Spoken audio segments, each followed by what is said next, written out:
So you have to make effort. So in class 8, actually I improvised my handwriting. Why? Because class 8 mein we had to appear for the board examination.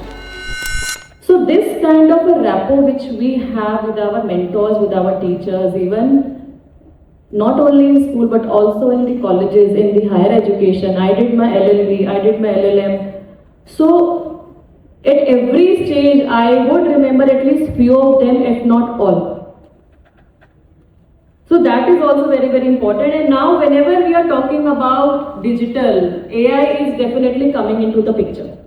Recently India hosted very proudly the AI summit in the Bharat Mandapam. And I also visited it one day, and I get to see that how it brought together the policymakers, educators, innovators, and all the people who are investing into technology. So, of course, the promise is very bright. The promise is like creating personalized learning pathways, AI-assisted research and data analysis, and of course, intelligent tutoring systems. But what is also something which we need to take in mind is that it can never replace our human intelligence. So we also need to encourage the younger generation that yes, AI tools are there for you, but your brain has to work, because the uniqueness which each one of us has with our capacity in a very coherent manner. But Bengali is the state language. So there are many schools who are not affiliated to CBSE, their medium of education is Bengali. And then there are some schools which are under the Tribal Welfare Department and they are having their education in English, even though students speak more in the Kokurak language. So they are already developing and they are already using these tools in the local language. So this is something that yes, we need to design specific AI solutions, and then how do we integrate it for localized development, and how do we empower our children who are in the remotest part of the India. That as an administrator I will always like to emphasize. And then coming into the insights of the National Education Policy. National Education Policy 2020, it provides actually a blueprint of transformation from your rote learning to your creative learning. How do we empower students to think independently, and how do we provide these flexible learning pathways? Three Idiots movie, very famous dialogues, we all have heard that success पाने के लिए नहीं, आप excellence पाने के लिए आप पढ़ाई करो. So if you chase excellence, success will automatically follow you. So this is, I think, required that yes, how do we have these integration of digital tools to cater to the local needs. That is, I think, very, very important. And whenever we are talking about this digital transformation, inclusivity and sustainability, this is most important. So there was a data which I read last week from Observer Research Foundation, ORF. And that indicates that only around 55% of schools in India have access to internet. And this actually highlights that if it is only 55%, so we can very well imagine that the majority part of the rural India, I'm talking about the schools, it's not about the universities, that they are lacking that access to internet. So when we are talking about transformation, when we are talking about digitalization, unless and until we empower our students in the rural areas also, and why I'm emphasizing this point again and again in front of you all, because you are all education leaders.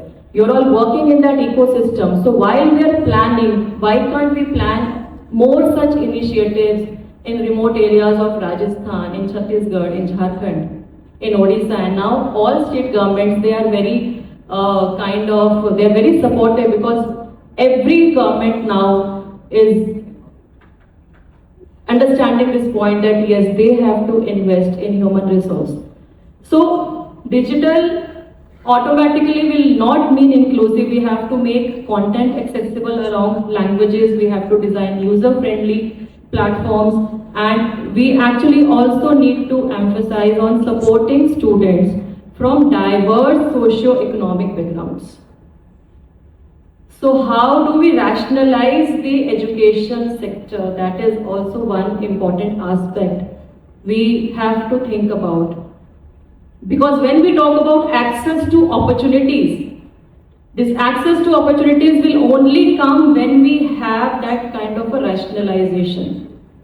And I'm not talking only about reservation. Of course, reservation is there.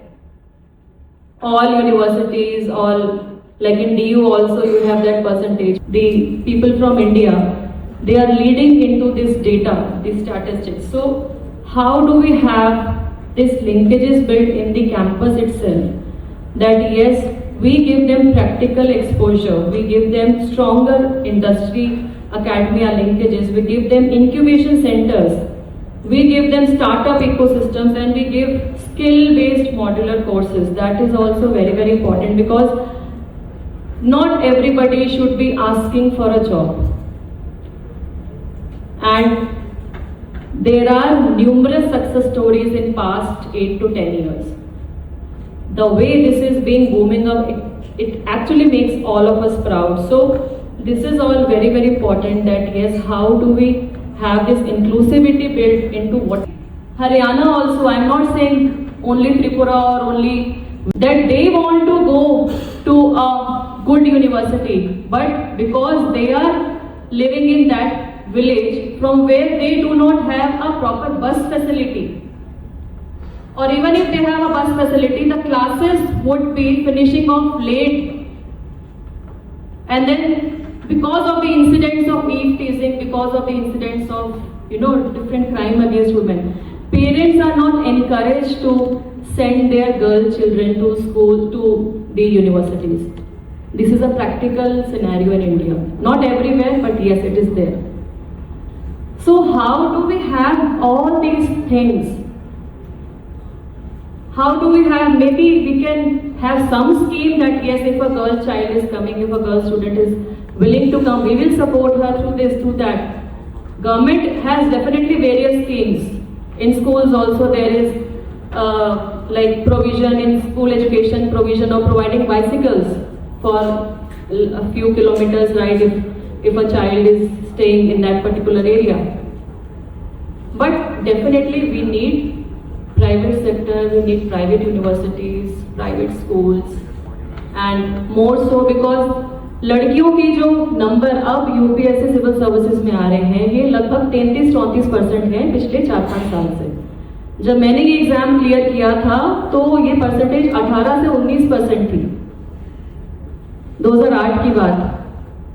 So our country is moving forward with a very positive enthusiasm, and if you give this opportunity to girl child, we all know that she can make you proud till the sky, till the infinite. So how do we have these things inbuilt in our policy? Of course, in our implementation is what we need to think, we need to collaborate, and yes, collaboration is the key. Government alone cannot do what it intends for. And I would just like to conclude with a very beautiful quote in Sanskrit, which captures the essence of education. Vidya dadati vinayam, vidya dadati vinayam, vinayat yati patritam, vinayat dati patritam, patritvat dhanam apnoti, patrita dhanam apnoti, dhanat dharmam tata sukham, dhanat dharmam tata sukham. So education gives us humility. From humility comes our worthiness. From worthiness we develop our capability, and from that follows prosperity. And ultimately, what follows from prosperity is a happy, meaningful and a fulfilling life. So we all, how do we contribute not only in empowering our own selves, how do we help and empower the younger generation around us? And education, just to conclude, education is not just about acquiring knowledge, it is actually building your character. And बहुत ज़रूरी है younger generation को ये चीज़ बार बार सिखाना कि सिर्फ exam में अच्छे नंबर ले आना, अच्छी कॉलेज में एडमिशन ले लेना सफिशिएंट नहीं है। What kind of individual we are building up? Do they have compassion? Do they have that leadership? Do they have that inner courage and moral courage? And do they have that compassion and empathy? That will actually determine the success. This is what I also teach my kids at home every time. If you get good grades, that is good. But if you are not doing justice to people around you, or if you are not thinking how you can contribute, खुद के लिए सभी जीते हैं, लेकिन इंसान सच्चा वही है जो दूसरों के लिए भी कुछ करे।